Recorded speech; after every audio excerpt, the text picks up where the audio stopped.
We'll get through it. All right, so let's take a look at this bell work as we get situated.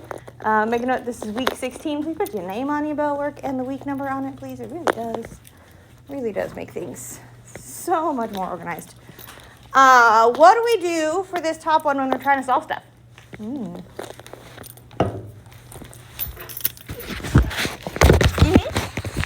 When it says something like solve, what's our goal? What are we trying to get to? An x equals. I want to get to where I know what x is, or whatever our variable is. I want to get to an x equals. That's what it means to solve. So on this guy, what do we do first? Subtract 2. We want a minus 2 from both sides, since we have an equal sign here. So we're going to have our 3x equals negative 2. Then what should we do?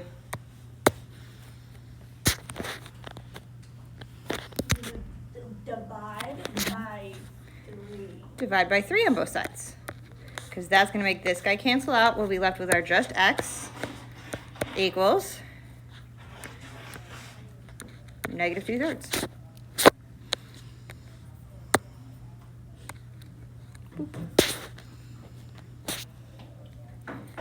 What about for the bottom one?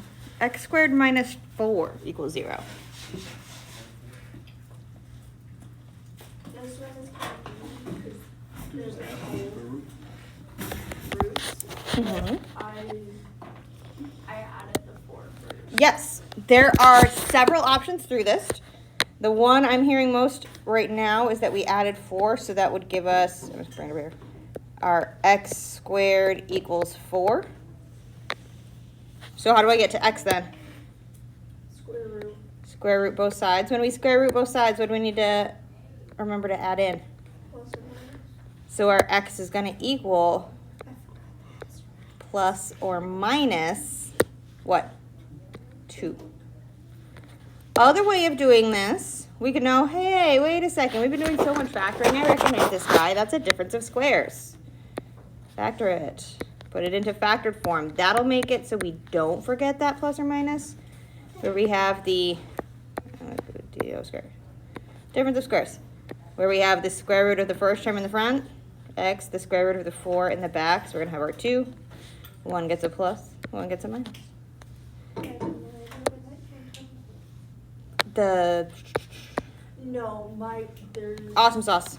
something on my paper that I have no idea where it came from. I love that. That's always so much fun when we get mystery things to figure out. That's when we said each of our factors equal to 0. So we still get our x equals negative 2 and our x equals positive 2. So we still get plus or minus 2. Same thing, just whether we go with solving by square roots or solving by factoring. Questions on these guys? Okie dokie. So skills checks from Friday are graded and in. I will get some handed back probably at the end of today. We shall see. We are going to be in our notes packet. We are moving on. Hello, my dear. Thank you. We're going to be on page 10 in your notes packet. And we're doing everybody's mostest, favoriteest thing aside from factoring.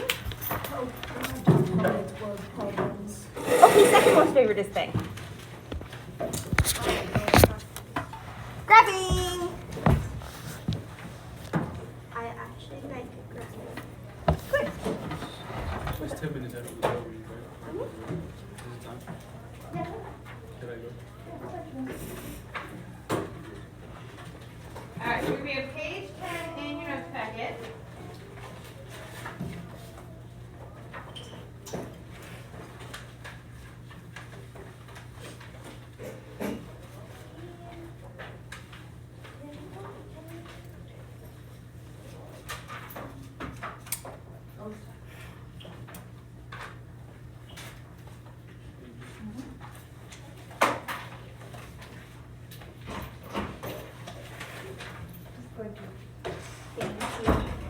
Preemptively give that one. All right, so what we have here is our parent function of rational functions. That's going to be 1 over x. It is kind of our basic-y basic. And it kind of looks like this. So there's a lot of blanks on your page that I have actually kind of filled in up here. Because we're going to look at this, and what I'm going to do before I talk through too many of the blanks up here is I'm going to think about what the table for 1 over x will look like. So if we were to try and make our parent table, where we pick x's to find y's, for the most part, when we're doing a parent function, we want those good views in the middle. I want to know what's happening in the center part here. So we usually go from our -2, -1, 0, 1, and 2. If I was to look at our 1 over x over here and substitute in my x, what is our y going to be on this one? 1 over -2, right? So if my x is -2, because I picked it because I wanted a good view of the center, I would have 1 over -2. Well, 1 over -2 is -1/2. So this is giving us this point right here. If I did the same thing with my 1 over and my -1, 1 over -1, that's the same thing as -1. There we go. This guy over here. What happens with the 0? There's no such thing as 1 divided by 0. There's no such thing as 1 divided by 0. This is undefined. I cannot do it. And in fact, what we wind up with at that place when we are undefined is we actually wind up with an asymptote right there. We wind up with a vertical asymptote. So we're going to wind up with a vertical asymptote in the center of our table every single time. And then if we continue this on, looking at our other couple of pieces up here, just so we can see what's happening, our 1 over 1 is just 1. So it's this guy up here. And then our 1 over 2, that's 1/2. So these would be the pieces we get when trying to graph this. And it looks kind of weird. And if we look at it without the pre-made graph in there, it does not look like enough information. So if I just looked at these dots right here and tried to connect them up and make this picture, that would be challenging to do. So we're going to walk through it when we get to that part on how to do that. So with these rational functions, as we're graphing them, they're going to have both a vertical and a horizontal asymptote. So we're going to have an x equals asymptote. That would be our vertical asymptote. And we're going to have a y equals asymptote. That's our horizontal asymptote. Those are like the super duper 2 most important things. This shape is called a hyperbola. That is not going to be a thing you need to know, but it has a name. Kind of like parabola, but hyperbola. It kind of looks like 2 parabolas, just kind of opposite each other. And our parent function always is going to have asymptotes at x equals 0 and at y equals 0. So as we go about doing transformations on these graphs and moving things around, it's going to take our 2 asymptotes and shift them. That's really what's making things change. So it's going to grab our 2 asymptotes in the point where they cross, and it's going to shift them left or up or whatever. An important thing to remember, and what we kind of did talking through this table, that very last line in that paragraph in your book is that we cannot divide by blank. We cannot divide by 0. So wherever we have 0 in our denominator, it's undefined. We cannot divide by 0. It is against the rules. The calculator gives you an error. It gets real grumpy. So the very first thing we're going to work with, and those next 3 problems that you guys have in your packet, all we're trying to do is figure out our excluded value. Now we did this back in the very beginning when we started simplifying. It's the very same thing. What we're looking for is we're going to be trying to figure out where we run into this problem. And where we run into these problems is when we try to divide by 0. We cannot divide by 0. So we are going to determine the excluded value here. So what we're trying to figure out is we're trying to figure out when our denominator equals 0. So on this one, 6 divided by x, our place where we get a denominator equal to 0 is when x equals 0. So x equals 0 is excluded from the domain.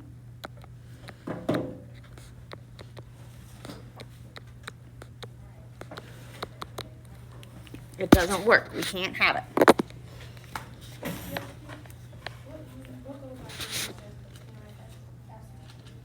Oh, the parent has asymptotes at x equals 0 and y equals 0. Sorry. It's these guys down here.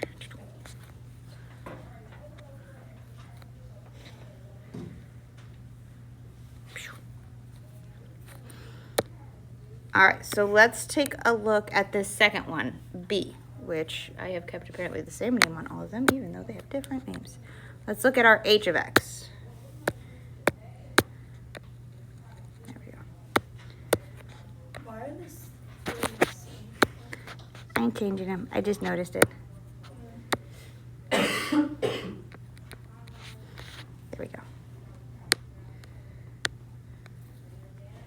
All right. So looking at h of x, we want to try and figure out where our denominator is 0 because we cannot divide by 0. So we want to know when this chunk equals to 0. So we want to know when x minus 7 is 0. So then it becomes just like what we did in the bell work, trying to figure out what x is. So what do we do to solve this one?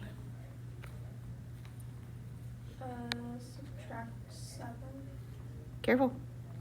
Add 7. Add 7, because we already have a minus on that 7. So we need to add 7 to both sides. So we're going to get that x equals 7. And if you type that in your calculator, if you put 2 over 7 minus 7, it's going to give you an error. This is where we get the error. That's what we're trying to find. We're trying to figure out where it breaks. So x equals 7 is excluded. It is not in part of our function. It will be where we have an asymptote. So x equals 7 is excluded. It is not in our domain. It's where we have a problem. Lots of different ways you can think it. So let's look at C. How are we going to figure out what's excluded on this guy? Set it equal to x. No, not x, 0. Okay. So what equals 0? Be more specific. 3x plus 4. 3x plus 4. We look at our denominator and we want to know when our whole denominator, that whole chunk, equals 0. So what do? Minus 4. Minus 4 on both sides. Ooh, divide by what? Careful. Divide by 3. Divide by 3, because we want to get the x by itself. Yeah. Let's say you were right there. You were right there. It's all good. So we get our x equals, does that simplify negative 4 divided by 3? It's probably 1.03333. Yeah, but we don't need to put it as a decimal. We can put it as just negative 4/3. That's totally fine. But this is excluded. So this is going to be an important piece when it comes to our domain. This is going to be an important piece as it comes to an asymptote. So this is excluded. It's kicked out of the club. It's not allowed to play with all the other x's. Oh, how's that? That's okay. He gets a very fancy wall. He gets to be the wall. It's like getting to be it. Okay, so we're going to be doing a lot of times where we have to look at our denominator and find the pieces that cause us problems, because we're going to use that information when we're helping to build our graphs. So we're going to fill in that bottom one because we're going to see our very first part of our transformation form that we've seen before, and we've used it in other things. We just need to be able to use it on this guy.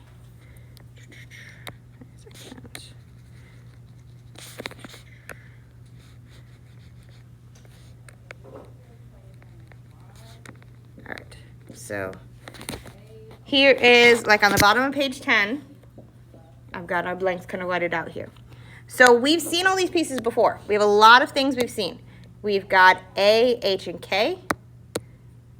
Our A is actually going to be the numerator. H, again, has that minus sign thing, so we're going to deal with the opposite sign situation, just like always. It's in our denominator, and K is tucked on the end. So since we're going to have two asymptotes, we're actually going to be able to see both of them where it is here.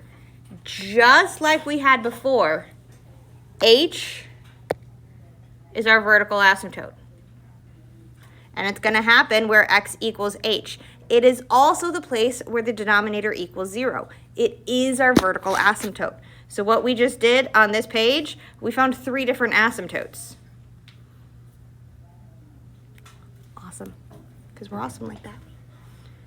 So our denominator is where we're getting our vertical asymptote. K tucked on the end over there, just like before, is our horizontal asymptote.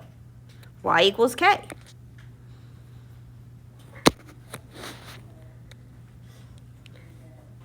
And then we have a couple of pieces that will be handy sometimes, not handy others, but we're going to talk about them anyway. Our x-intercept, if we think about that, think about when we have a graph. Where is the x-intercept? If we think about a graph, I'm just going to do a line. Where's the x-intercept?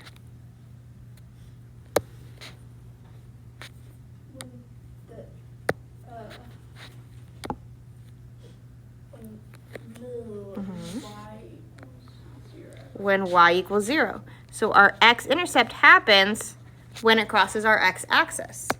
So it happens when y equals 0. So our y-intercept happens when x is 0. They're very much related.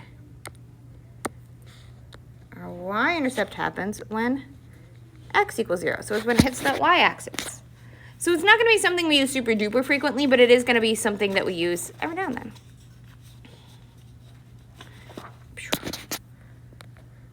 Okay, so this page is going to be really handy to look at, especially that bottom part of 10 where we have that transformation form reminding us that our vertical asymptote is where x equals h, our horizontal asymptote is where y equals k, and all that jazz. So we're going to start by identifying some transformations, finding our a, h, and k, seeing if we can find some asymptotes, and we're going to look at our intercepts. We're not going to do tons with them, but we're going to look at them a little bit. So this is on page 11. Changing that.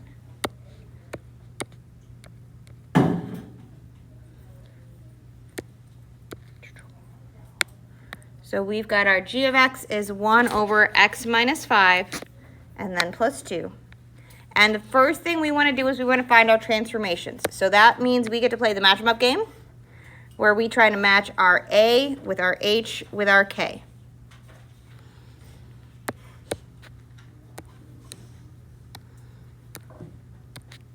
So I've got our transformation form up to the right for us. So what is our A value here? 1. Our A equals 1. It's our numerator. It's this guy right here. An A of 1 doesn't really do anything transformations-wise for us. What does A control again? What's A in charge of? Vertical stretch. That's when it'll do our stretch, where it's big and does big, tall, skinny yoga, or it's little and it's so cute you just want to squish it, where it's compressed. Or if A is negative, that's when we get our reflection, where it's flipped upside down. And AF1 doesn't do anything for us because it just is basic. That's the basic-y basic. Nothing happens. So what about H? What's our H here? 5. It's in our denominator here. It's x minus a number. So since there's not a different sign, we just keep it as the positive 5, which means what way is this going to go? An H of positive 5 tells us what is going to happen. Horizontal shift. It's going to go a horizontal shift. Which direction is it going to go? Right. To the right. Since it's positive, it's going to go right 5 spots. How about our K? What's our K?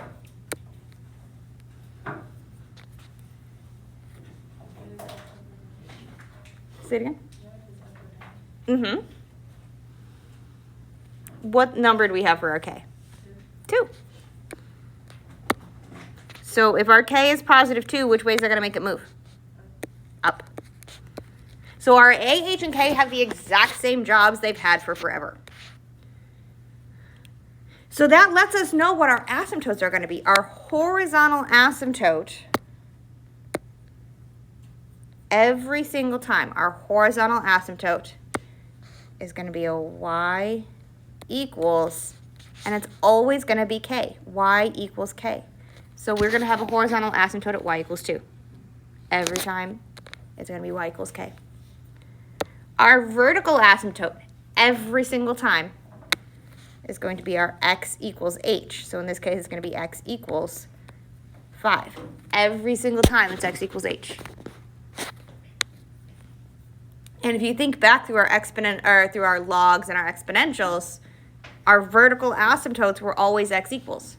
Our horizontal asymptotes are always y equals.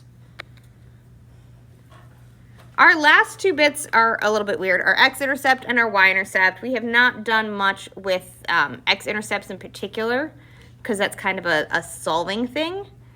I want us to try the y-intercept though because that's really handy. So the x-intercept we can do. We just substitute in our 0 for y. But I'm more interested in the y-intercept. So let's check that guy out. Because if we want to know what our y-intercept is, our y-intercept happens when x equals 0, right? So I'm going to take my equation. I'm just going to switch out g of x for y because I'm lazy. And I'm going to take my 1 over x minus 5 plus 2. And we want to know what happens for our y-intercept, which happens when x is 0. That's now something we can do. 1 over 0 minus 5, and then plus 2. Well, that's the same thing as y equals 1 over negative 5 plus 2. What is 1 over negative 5 plus 2? You can use a calculator. What would our y equal?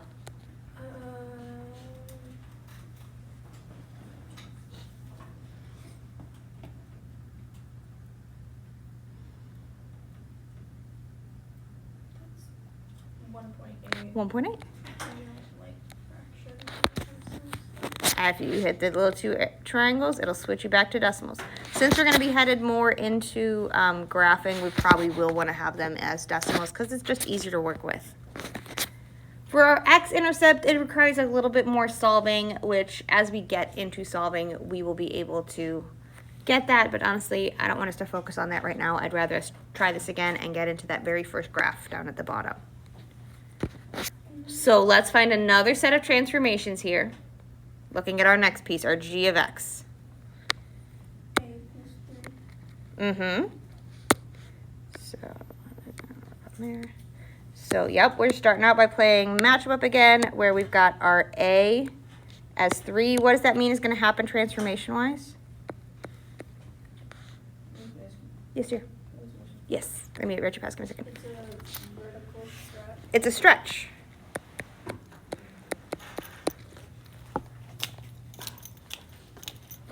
If it's bigger than 1, it's a stretch. If it's smaller than 1, it's so little and cute and being compressed.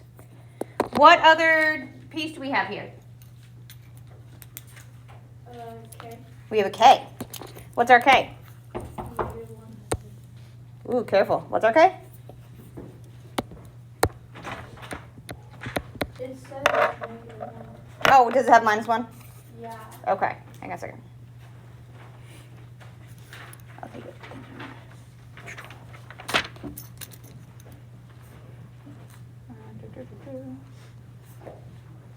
This screen It did. Boop. There we go.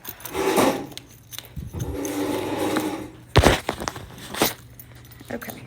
It even matches in my book. I don't know why it doesn't match up here. Oh, good. We got our minus. So, yep, -1. Which means what's happening transformation-wise? vertical shift of down. Yeah, it's going to go down 1. And there's no H, And there's no H. which means Which means our H is 0. There's nothing being subtracted. So our H is 0. It doesn't have any transformation. Let me go in my house. So what are we going to have for our asymptotes? What's our horizontal asymptote going to be?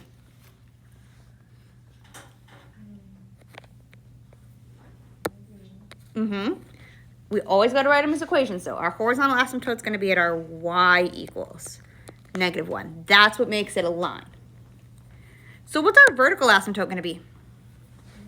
But again, always write it as equation. We're going to have our x equals 0. So then again, I'm not as concerned with our x-intercept. This one is less gross, but I'd rather us look at our y-intercept and then look at our graph. And we will deal with x-intercepts later if we need to, which we don't. So let's look at our y-intercept on this one. What happens if we look at our intercept? There we go. Because our y-intercept happens when what?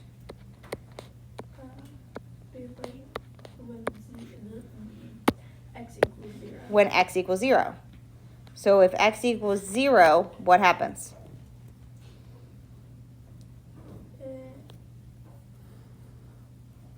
You can't do 3/0. We can't do 3/0. That's right where our asymptote is. So sometimes we're not going to have intercepts. Does not exist. So there are going to be times when we're looking at pieces and we feel like they should be there, but it's just happening to wind up exactly on an asymptote. So this one is not going to have a y-intercept. It's going to jump right over that y-axis.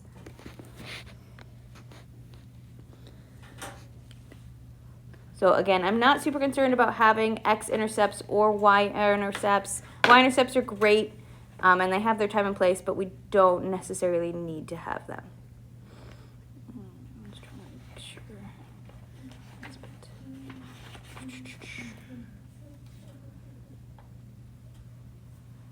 Cool, cool, cool.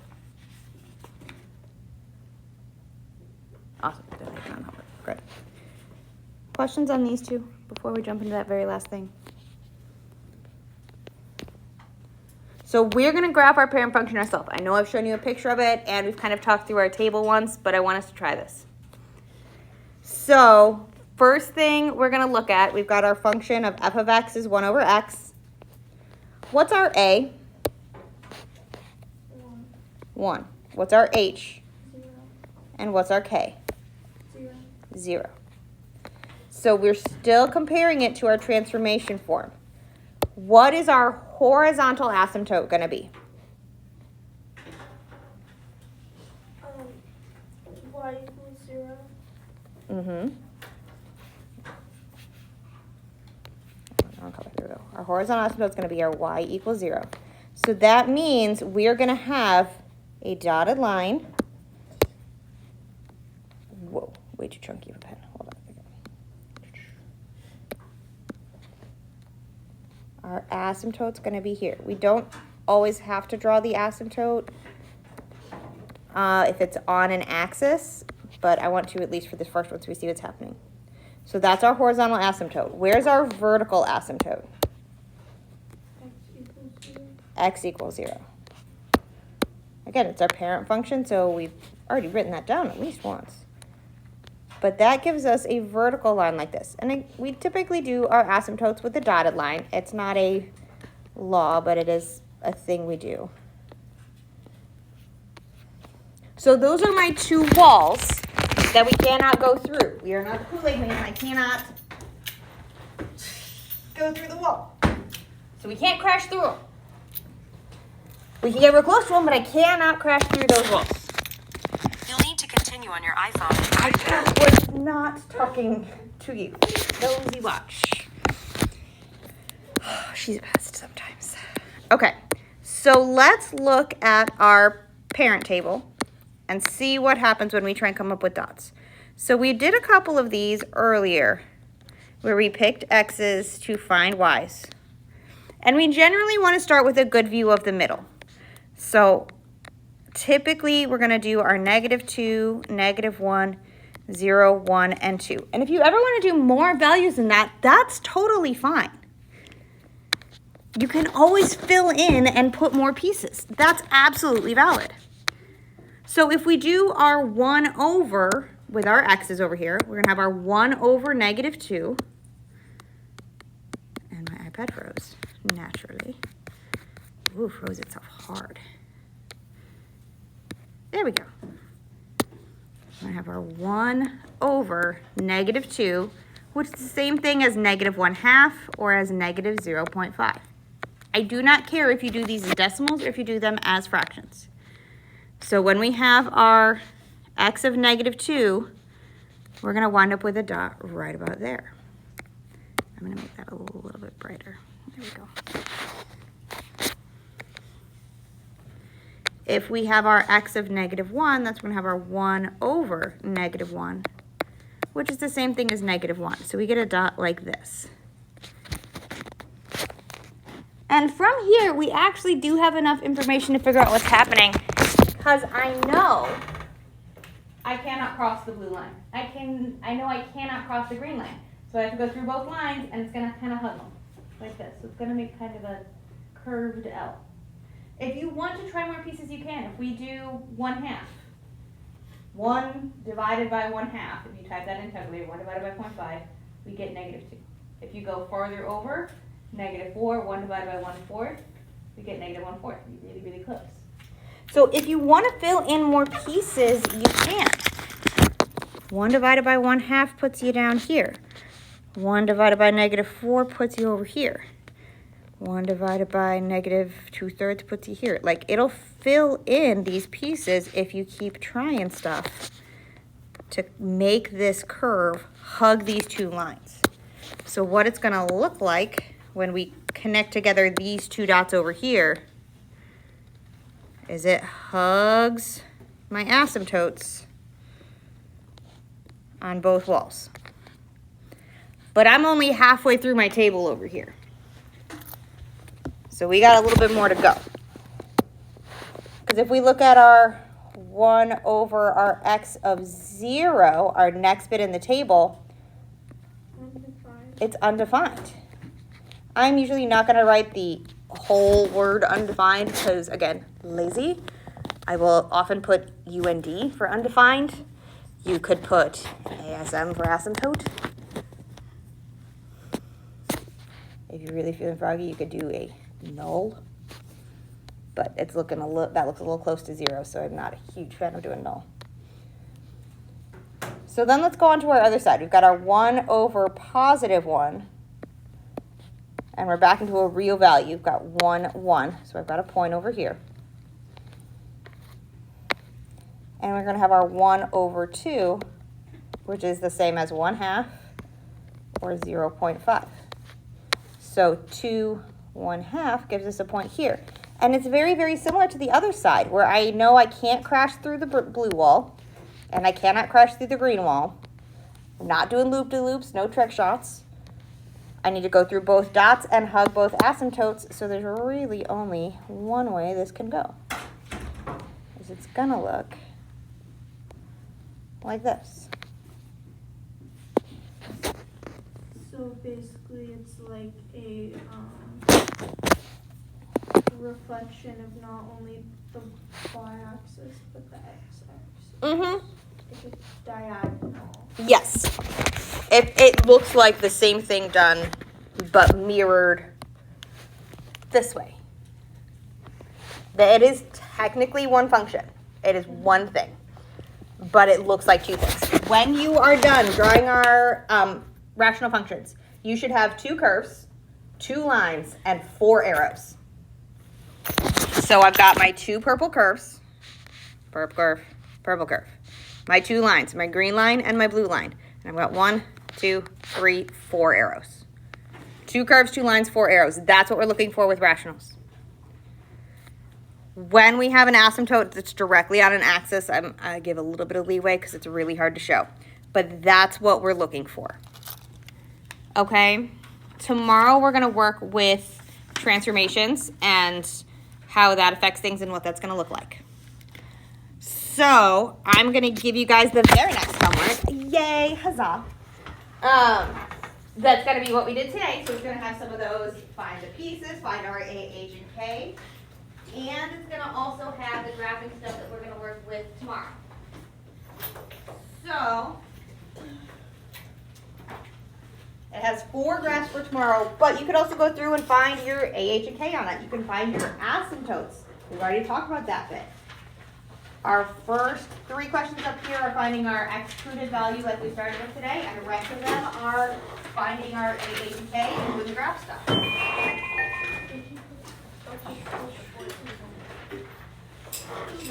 What's up? I was gonna say I've got it on my phone already for fifth period. So here's those. Yes, sir. No. See, I didn't get one on Friday.